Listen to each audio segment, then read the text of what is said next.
Well, hello there, everyone. Today, I am very excited to have a very special guest on my podcast today. She is the incredible Ina Coveney. Well, to me, she is amazing. Let's just say introducing the Defining You podcast would not be possible without Ina. During the last few months, I have been working with Ina, and she's been coaching me through the process of creating and launching my podcast. So let's just open it up and say, hello, Ina. Hi, Helena. I am really excited to be here in the Defining You podcast. Wonderful. This is part of your doing. So I would say it's a real treat to have you on today. I am so grateful to you because you've really done so much to push me forward to get this done. So I owe so much to you, and I want to thank you so much from the very beginning. Of course, Helena. And you had everything in you already. So you made it very easy. You're such a diamond in the rough. Now we got to get that diamond out there and shine. Well, thank you for saying. So why don't we get right into this I really want people to get to know the Ina that I know. So why don't you briefly introduce yourself to the audience and tell them, who is Ina? What is your backstory? Sure. My name is Ina. We covered that already. Before you spend the next hour trying to figure out where my accent is from, I am from Venezuela. I speak Spanish, and I came to the US at 18, or really more like 16. It's a complicated story, but I've been here for about 25 years. I live in Boston, and I am currently a business coach. I specialize in monetizing tiny audiences, and I do some podcast mentoring, like I have been working with Helena on. I have a Yay. podcast. Yeah, I have a podcast. It's called The Global Phenomenon, and it's all about the online coaching industry, about people who were like me, working in corporate, who wanted to do something else, and they broke out and they became huge deals. That's the kind of people that I interview in the Global Phenomenon podcast, and it's just really opened up my mind to an entire universe where you can really do anything you want and get paid for it, and you really don't have to be at the whim of anybody. You don't have to be under anybody's thumb. You can actually create the kind of life that you want. So I was really inspired by that several years ago when I encountered it, and now I'm all in it. I am in that industry of, like you, of inspiring Can you others. just feel the energy coming from? Yeah, I mean, like, this is it. Like, and you know it, Helena. Like, you know that if you just put your mind to something, you can create something beautiful. You can have the kind of life that you always wanted. So Mhm. that's what I go around and I preach it. And yeah, that's what I do now. Well, this is what this podcast is about, taking a chance on you and just going out there and doing what you really love. But I want to go back because before you became this amazing creative person, becoming your own boss, you worked in the tech industry for many years. What made you decide to leave that corporate world to try something new? Because I think it's important for people to know that. Yeah. And I'm going to be completely real with you, because it wasn't like I woke up one day and I said, I think it's time for me to leave everything behind and start something new, something that I have no idea what it's going to look like. Like, it sounds so romantic to say, like, I wanted to fulfill my purpose in life. It sounds really romantic, but that is not real life. Real life happens when real life happens, right? So I was working in corporate. I had a job that I loved. I was a project manager in software, and Mm-hmm. I spent all day working with developers, working with clients, coming up with requirements, documenting, creating amazing application suites. And I was on my way up. My next step was to be director of a division. They had, my boss had already told me, like, they wanted me to go and take it on. He had already given me a promotion letter, and he had announced it to the company that I was going to be the implementations manager for the entire company from that point on. And this was when I was about 9 months pregnant. I was about to go on maternity leave. So all of that was happening. But I noticed that we had never had the conversation about salary increase. Okay. And I went back to, and by the way, if this hadn't happened, I totally would have stayed, right? Like if they had dealt with this the way that they were supposed to deal with it, I probably wouldn't be here. Like I was so good in my job.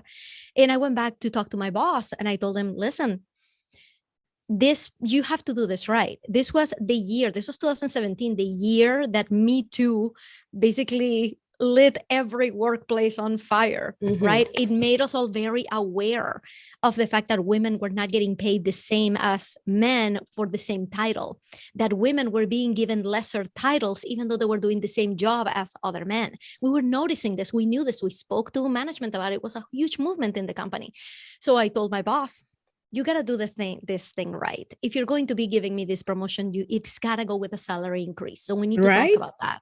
Makes sense. And only fair too. Right. And he came back with some really nonsensical reason that, well, technically, since you were doing project management before, and really like this new role doesn't require any more skills than you already have, you're still going to be managing projects. So technically it's the same thing. I had to actually sit down and review with him. You do realize that this new position gets more visibility. It's a higher risk position.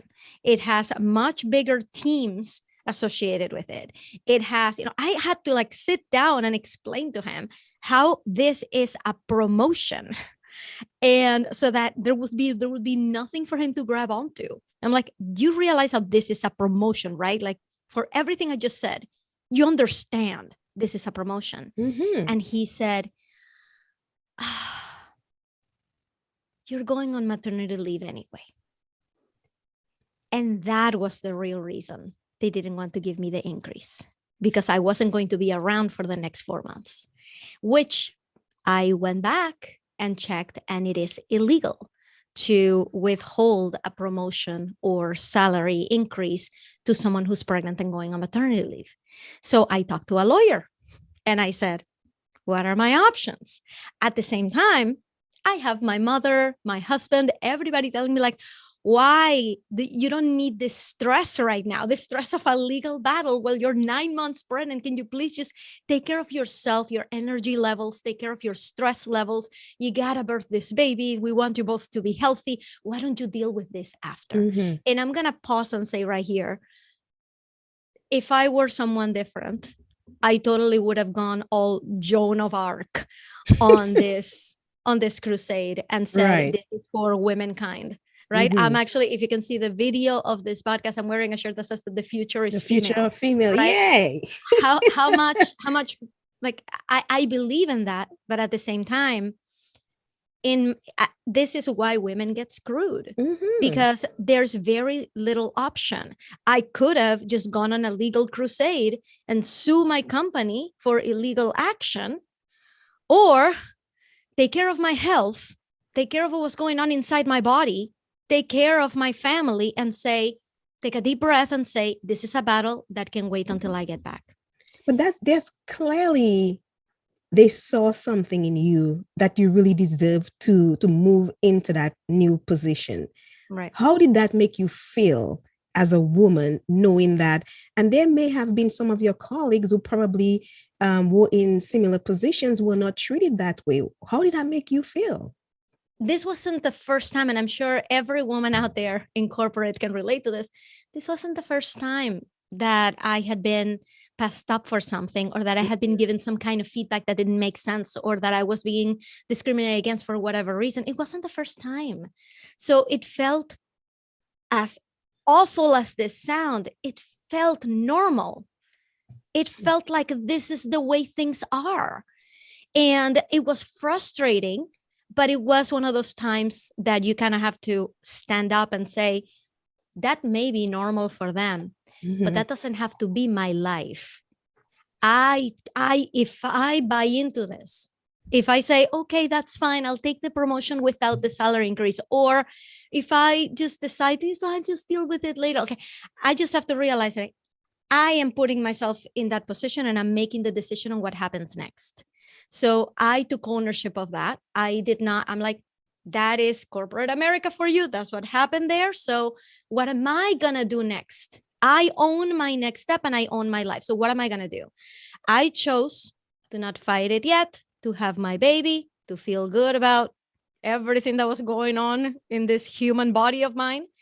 And unfortunately, 8 weeks into my maternity leave, I get a call from work saying that the male contractor that I had hired to backfill me while I was out was doing such a great job that he was going to keep that role. Oh, wow. And if I wouldn't mind going back doing what I was doing before.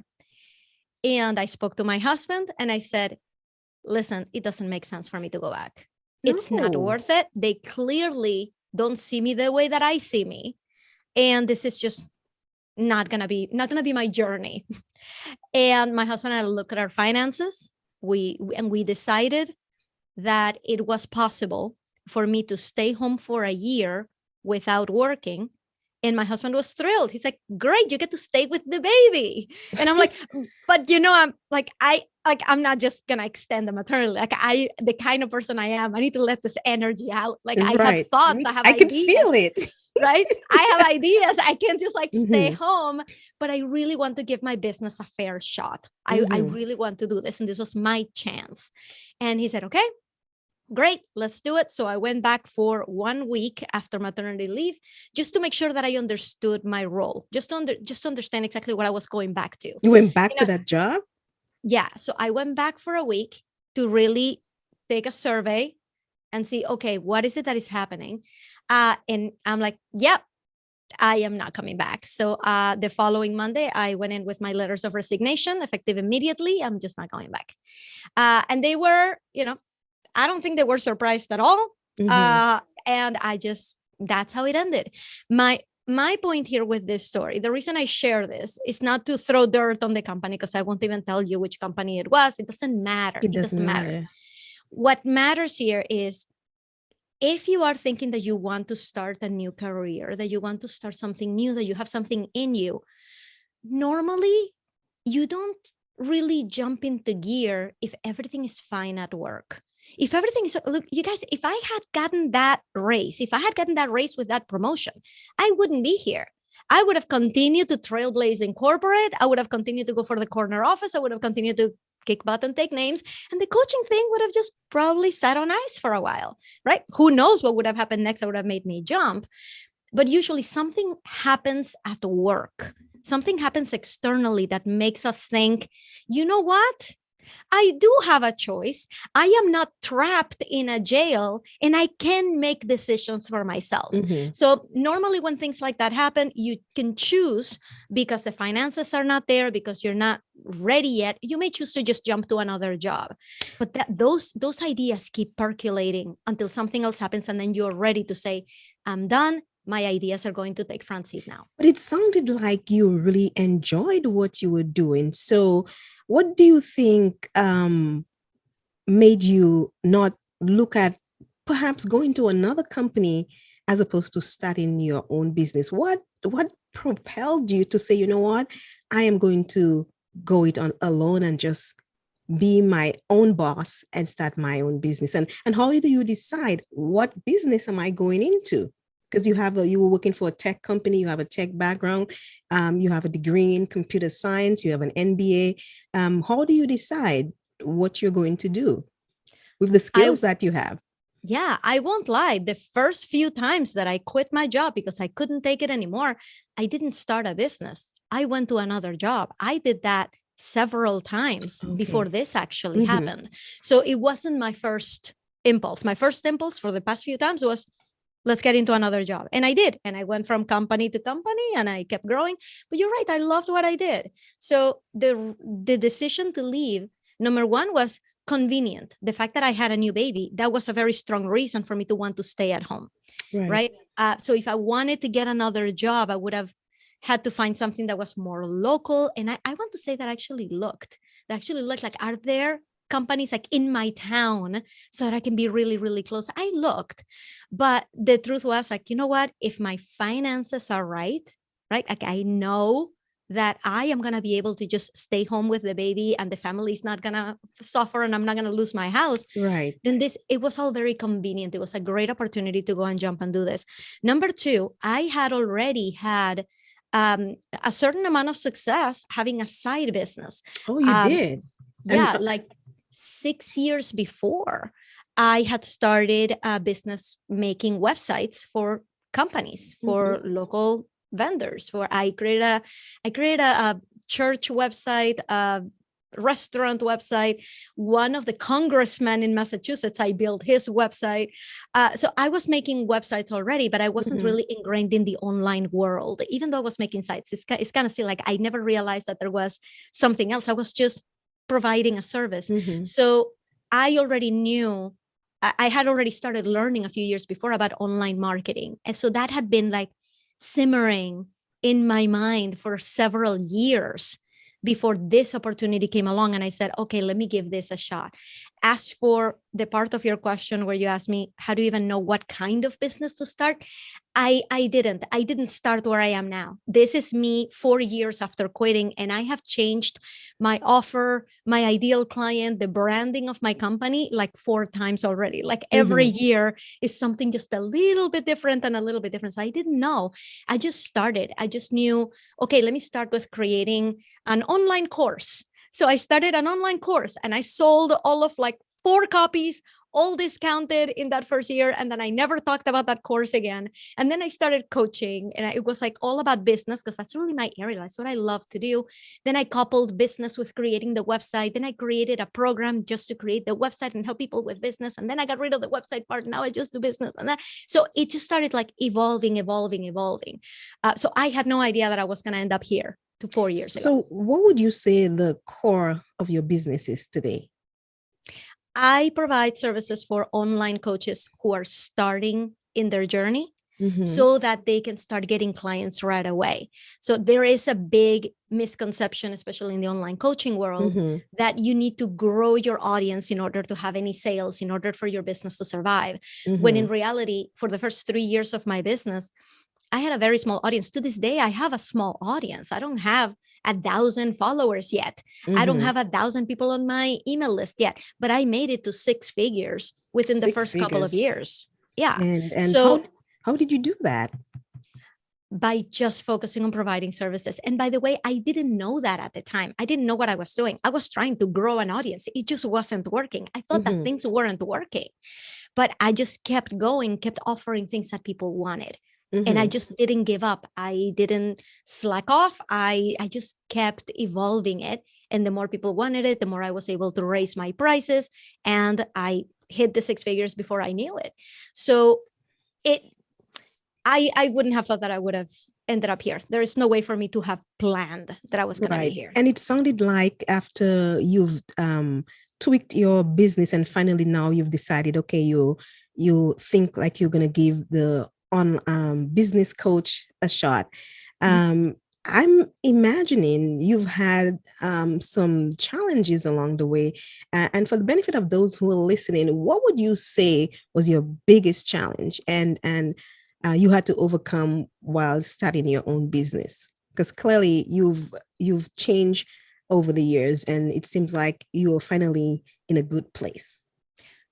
Thank you, because that's exactly how I feel. I feel like I'm finally in a good place. It wasn't all rainbows and roses the first 3 years. The biggest challenge that I had was that I didn't know. Let me put it this way. I kept hearing, as I was learning about sales and I was getting myself more into the online marketing space, I kept hearing from people that you need to keep investing in your business, that you need to invest in yourself. Otherwise, your business is not going to grow. You're not going to get the right help and it's going to die. The reason I kept hearing that is because there are people out there who want to sell me something. So they have to convince me that it's a good idea to put my money in their services. So I kept hearing that. But because I have a very studious mind, like a very student mindset, everything I saw, I was studying from. I was studying everybody's methods of selling and what they were saying and what they were putting out there. So the more I believed that, oh, I need to be investing. That's what I need to be doing. That's what I need to be doing. I got myself into so much debt because I was investing in programs that I believed, oh, this is my next lottery ticket. This Right. is what's going to make my business blow up. I just need to get into YouTube. I just need to get on TikTok. I just need to get on Reels. I just need to get on growing my Facebook page. So That's why. you were signing up for programs to help you to establish your business, but it didn't seem to work. What have you learned from that? I learned that I am done. And this is a decision that I made at the end of 2020. I made the decision that I am never investing on anything again unless it's what my business needs right now. Right. I have seen, and I've done this, so many people who invest in a program because they say, hey, the pricing is about to go up.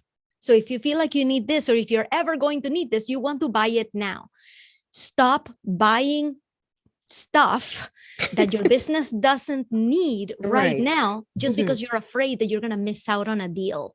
So when I made that decision, I went from having made the most money in 2020. I made the most money ever in my business, but I was so deep in the hole from debt that I didn't get to keep any of that money. So when I made that decision, 2021 looked completely different.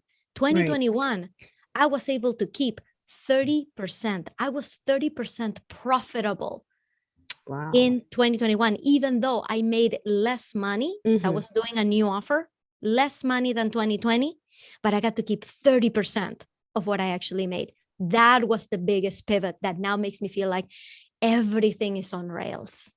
So, there are people who are listening right now, right?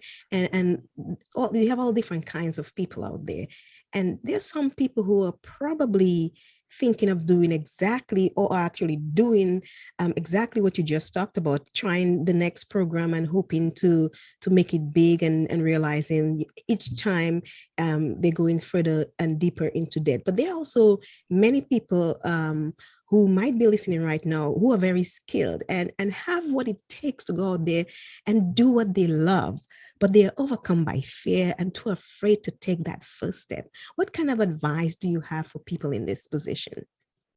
I'm going to tell you what gets me out of bed. And I'm going to tell you what gets me to get over fears. And that is knowing the vision that I have for my life. So one of my biggest fears is fear of rejection. Mm-hmm. It's for me, it's real. It's not like, oh, well, just get over it. No, it's real. So whatever, anybody who's listening, you have that fear, name the fear. It's fear of what? Fear of success, fear of failure, fear of not being liked. For me, it's always been fear of rejection. And it's a paralyzing fear. Okay. It prevents me from taking action. In 2021, there was a period of 5 months where I didn't promote my program at all, just because I had just had the most successful launch I had ever had. And I just fell into fear. I'm like, can I replicate that? Was that just a fluke? Did I just totally exhaust who was going to respond in my audience? And now I have nothing. I went silent for 5 months, not promoting anything because of that fear. It's a paralyzing fear. But I didn't stop the business. I was responding to my fear with paralysis, but I didn't stop showing up online. I didn't stop doing lives. I didn't stop recording my podcast. I didn't stop continuing to do things. And what gets me out of bed and not quitting is knowing that the only way to fail is to actually quit. And I have full control over that. I Mm-hmm. can control whether I quit or not. I can take a mental health day any day, a social media fast, right? Like today, for the next 24 hours, I'm just not going to post on social media because I need some me time. That's great. But when I wake up the next day, it's getting back on the basics. Okay, what are the things that I love to do? How can I help someone? Because we're all here to help someone. We're not here to just market ourselves, right? We don't want our job description to just be I post online, right? We want our job description to be I help people. So I Right. get up like, okay, who can I help today? Can I make that real? Can I actually help somebody take one step today?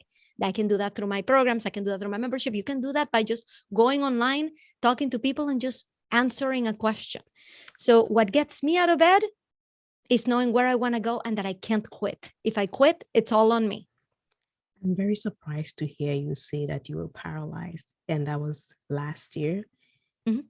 I can't believe this because the Ina that I know, when I think of Ina, I'm thinking of someone who's passionate about helping people realize their dreams, in command of a craft, knows what she wants.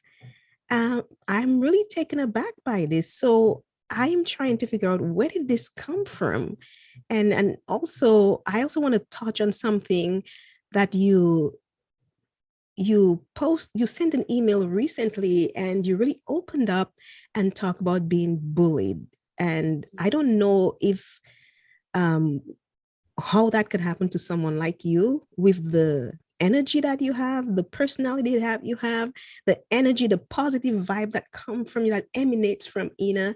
Whenever I'm having sessions with you, even if I'm having a bad day, the moment I start talking to Ina, you can feel your energy is being transferred over. So I'm really surprised to hear some of those things. So you sometimes you just really don't know what people are going through. So if you can probably talk about your experience and how you were able to get through that, I'm hoping somebody's listening who may have similar experience will definitely learn something from that. Yeah. And I'll be completely honest. I don't know that I'm through it. I'm not cured of my fear of rejection. I merely survived Mm-hmm. my bullying. So when I was back in Venezuela in elementary school, I changed schools in third grade. My parents just sent us to just switch schools because it was a better school, whatever, we went there. And I was a little bit shy. I had a little trouble making friends with the kids in my classroom because I really missed, and I still feel it, I missed my friends from the old school. Mm-hmm. So I didn't Makes open sense. up. Yeah, I didn't open up to the kids in my grade. So during recess, I would go and hang out with my little sister who was in first grade. She's only 15 months younger, but in grades, she was two grades behind. Right. So I would go and I would hang out with first graders. I was in third grade, they were in first. And I made friends who were first graders, and the first graders never judged me. They liked it that I hung out there. My sister was very welcoming. I had a group of friends, Mm-hmm. and that was okay in third grade. But when we went to fourth grade, the kids in my classroom, like all those societal norms Mm-hmm. kind of started to apply, right? All that societal pressure started to come in, and they started to feel like I was rejecting them in some way, that I was saying like, you guys are not good enough for me, I'm going to hang out with somebody else. So they started to take that, and this is me post like many years of analysis, like Mm-hmm. post like what happened. So they started targeting me because I was an easy target. I that fourth grade is when I realized, oh my God, like the kids in my classroom don't like me. I never even thought about them. I just had friends in a different grade. I didn't care. And then all of a sudden I started to care. The popular girls started, they put me in a very informal group called the Rejects. We were Oh. just the reject pile, the kids that nobody wants. And they started calling me that. And that's when I started to kind of like get, okay, I need to do something else. I need to start hanging out with more popular girls so that they will like me. And in that struggle kept going from fourth grade until ninth grade. And the kids were cruel, they were relentless in their bullying. There wasn't a day that I just didn't want to be there. I would beg my parents to have us change schools again because I was not having a good time. My Mm-hmm. parents tried. There was no room in the school that was closest to us. Sorry, you have to stay another year. Many things happened during those years that I still remember, and they scarred me. Mm-hmm. So when I came to the US for the first time, I was in 11th grade. And I knew at that point, I knew that I had the ability to make friends because I would go to camp, right? I would go to camp and I would hang out with other kids, and they liked me fine. So when I came to the US and they all welcomed me with such warmth, with open arms, I started to make friends left and right. I just, I was just transformed, which is why, I've been here technically since I was like 16 years old.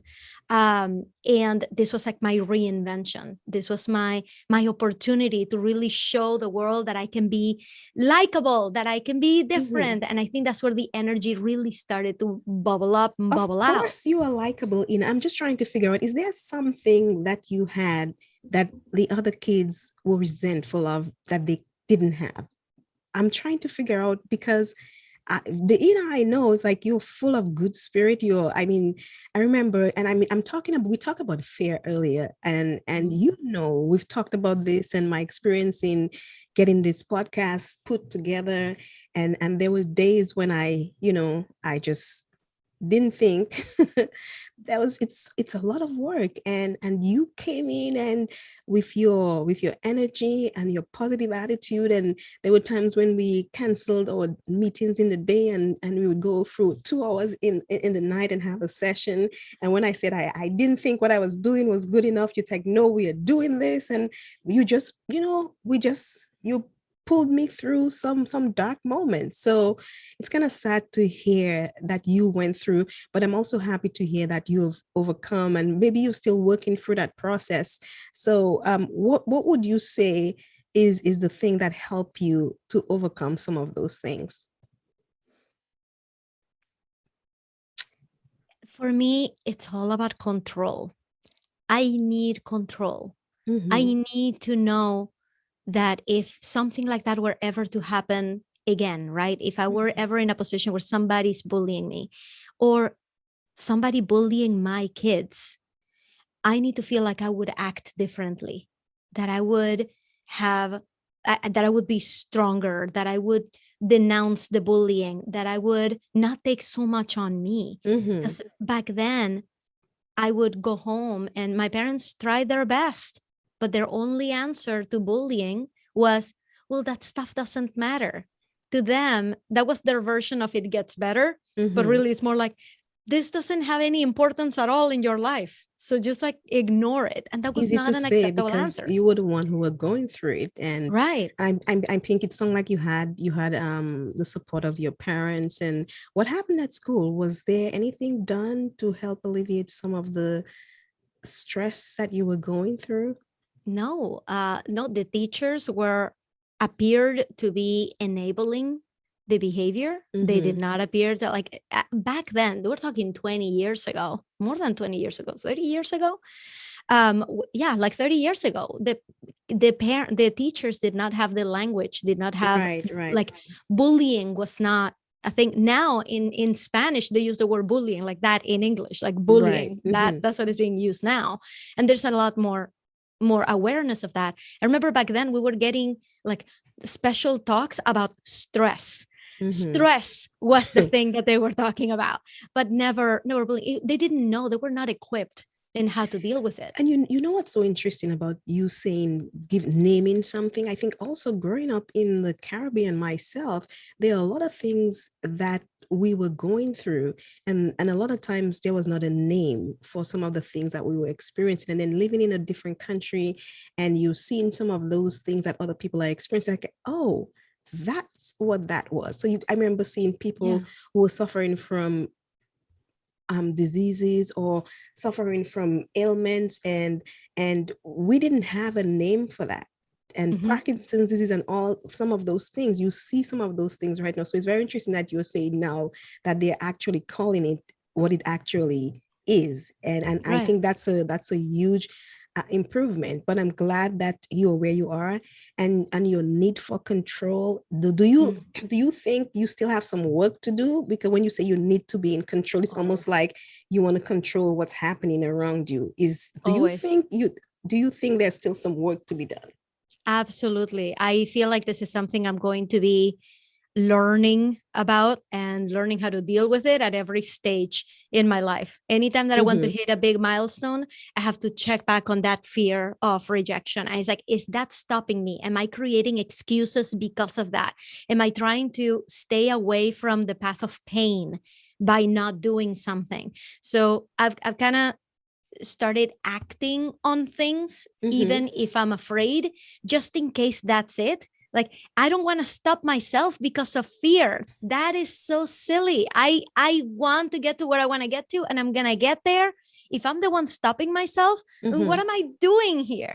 So I've actually started, and it's this control thing, is I've actually started just, if I think of something, I take action on it, and then I deal with the consequences later. So it's made me like very quick in acting, very quick in starting a podcast, very quick in getting interviews, very quick in just in hiring someone to help me.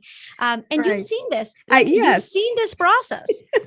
Like you and I work together on this. I'm laughing because that's the approach you take with me as well. When I'm like, exactly. You know what, Helena? No. If I said, Ina, can I do this over? He's like, no, we're doing this. And I just have to, you know what? Keep moving.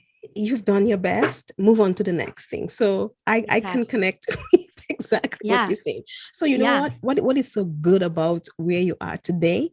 You are a successful business coach. You are the host of the Global Phenomenon podcast, and you are helping up and coming online coaches monetize their tiny audience. So can you talk about how do we get clients? How do people who have their own businesses, how do they get clients with a tiny audience? Because one of the things that is so interesting that you said is like, people can, you talk about, you know, before you become, people think about becoming famous or, you know, getting huge audiences, and you say, people don't worry about becoming famous. You can get clients and make money without being that TikTok famous. And I think the goal is to make money. So how do we get clients with a tiny audience?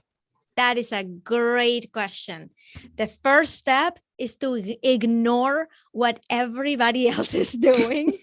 So here's what happens, because I definitely want to make sure that there's a context to what I'm saying. I know people personally who have grown their accounts, right? And I'm talking Instagram, but it could be any platform. I know people personally who have grown their accounts from 400 followers to 40,000 in a matter of 6 months. I know those people. Most of the time, those people can't really explain how that happened. Okay. Like they can't tell you like, oh, this is the thing that I'm doing differently that you're not. Why don't you do this? There is no magical formula to get in there. So there's a certain percentage of the population, and it's a smaller percentage, because out of all the online coaches I know, I can count in one hand the ones that have grown that quickly. Okay. But that means that when we look at that, the other 80% of us for whom the audience is not growing that astronomically so quickly, we start to feel like maybe we're doing something wrong, because that's what I want. So that's what I should be going for. So we start focusing so much on the audience growth that's a context in which I say, you guys, if you've been trying for a while, then it's not working.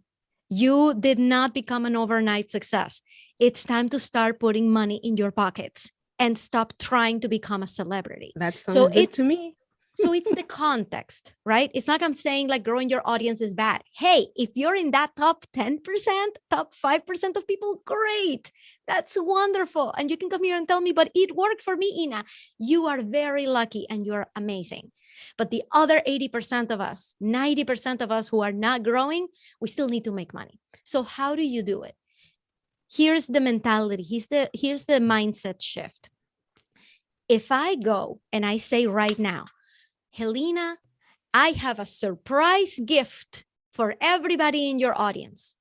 And that is that tonight at midnight, you are going to see 10 more followers in your account. Thank you.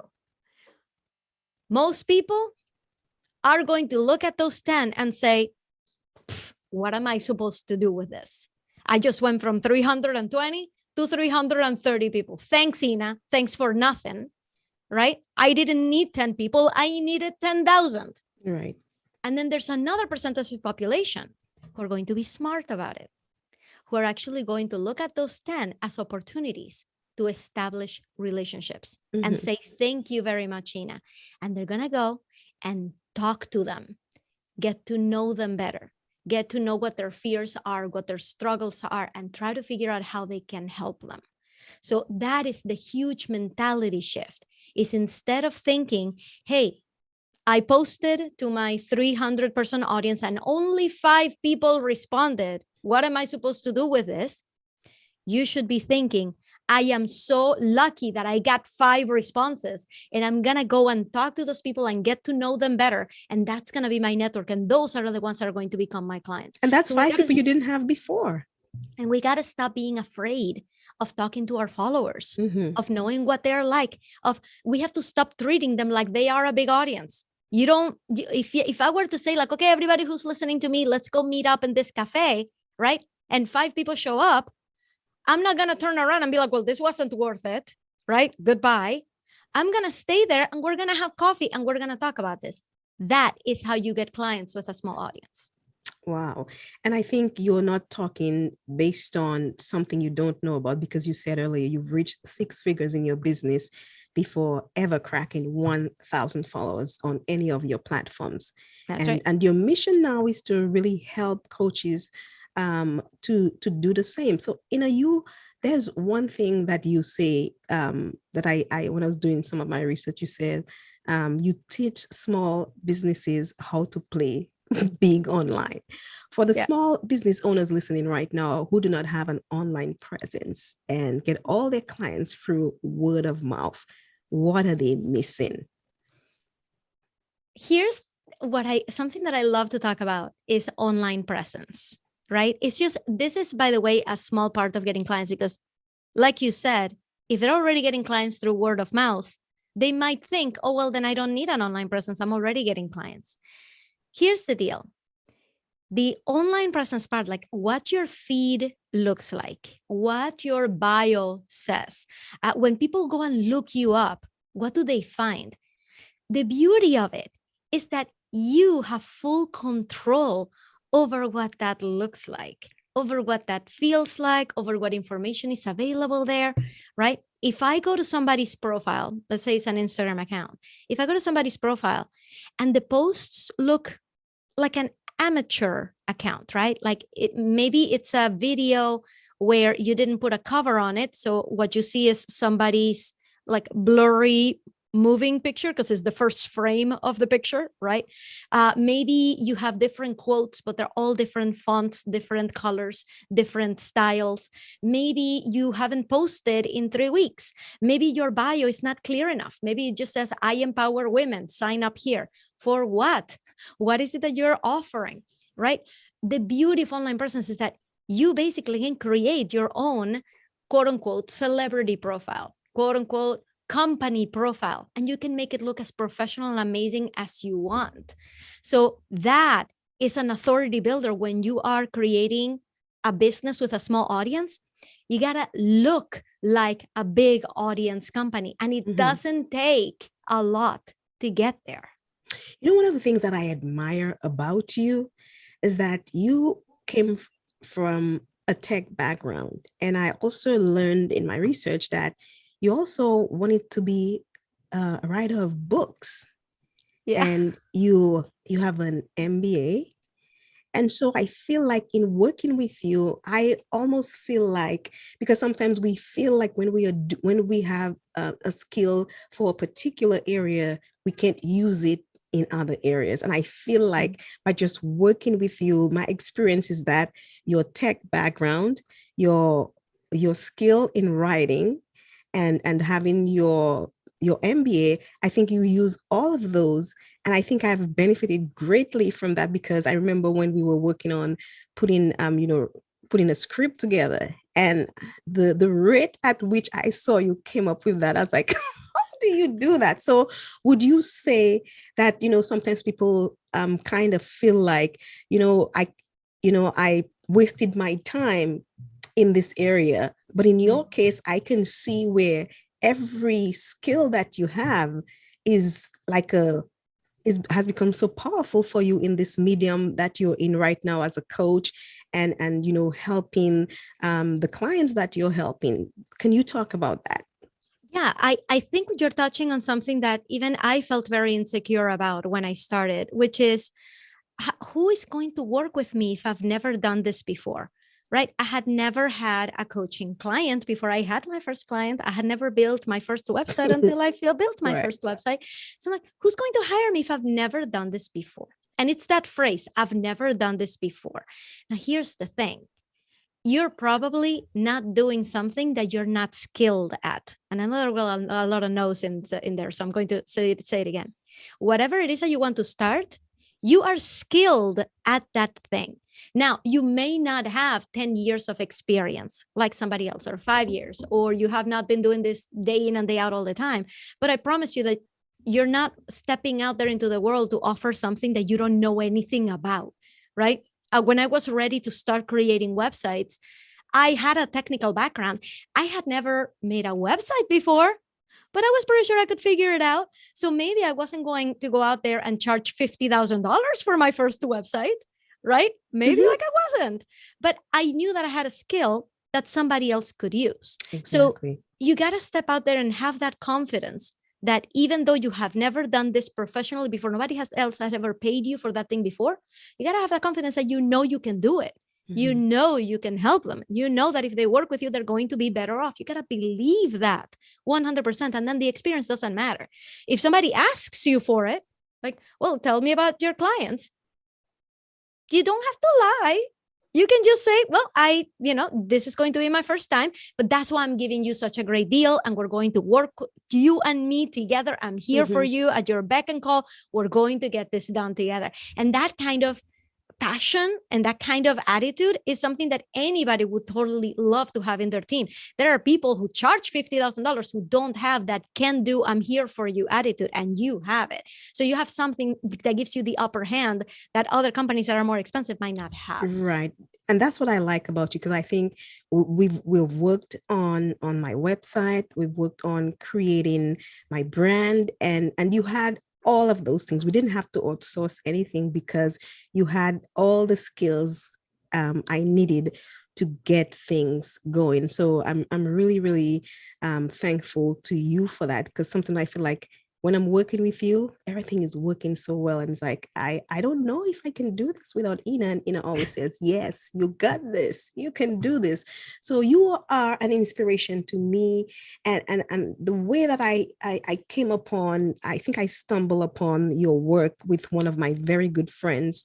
And I actually reached out because I was so impressed with the brand. It just stood out so powerfully, and she introduced us, and we started talking. I said, you know what, I think I have something that I always wanted to do. I also have my fears, and my fear of failing and not wanting to fail, and always wanting things to be perfect before I move things forward. And working with you have helped me to realize when you've done your best, that should be good enough. And so I'm so grateful for just having the opportunity to work with you. And there might be people in the audience who may be thinking, how do I connect with this amazing woman? How can people reach you? First of all, thank you so much for the kind words, Helena, because It's I, true. I feel like no, we've gone such a long way, and you're a real like testament to what it takes to say, I have a vision for myself. There's something that I really want to do, and just jump with both feet into the deep end to go and do it. Because I'm telling you, what we've done together over the past few months has not been easy. It's And not. it has not been easy. It's not an easy process for anybody.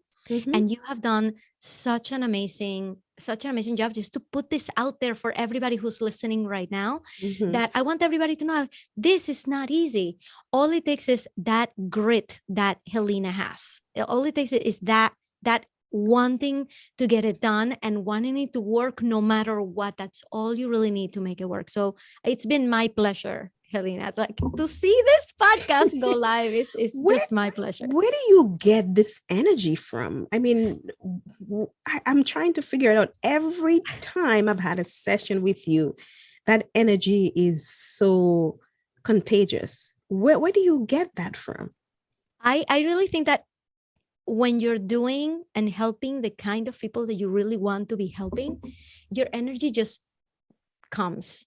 because you're doing the thing that feeds you, it feeds you that energy. I promise you that if I was working with someone that I didn't want to work with on something that I didn't want to do, I promise you that energy would not be there. But when I come to our meetings, when I come to show up for my clients, it excites me to like be in that position of like, I can help you. I know things that I can transfer to you. You sure do. I love doing that. And I feel like everybody can do this. If there's something that you love to talk about all day long, can you imagine if that was your job? You'd be like a never-ending ball of energy. So that's really where it comes from. Everybody has that potential. And yeah, people can connect with me on Instagram at Your Engagement Coach and send me a DM. Click on follow and then send me a DM and tell me that you heard about me here in Helena's podcast so that I can say hi and I can thank Helena for the connection. Okay. Absolutely. You heard Ina. She's the host of the Global Phenomenon. You can also listen to her podcast there as well. So, Ina, before we go, I definitely want to know what's next for Ina. This is going to sound so silly, especially after everything we've talked about. But I am really excited that I'm about to hit, for the first time ever, 1,000 followers on Instagram. This is like a huge like milestone. Now, here's the deal. I know that it doesn't mean like more money or more cachet or more clients. Like I know it's just a vanity metric, but you know what?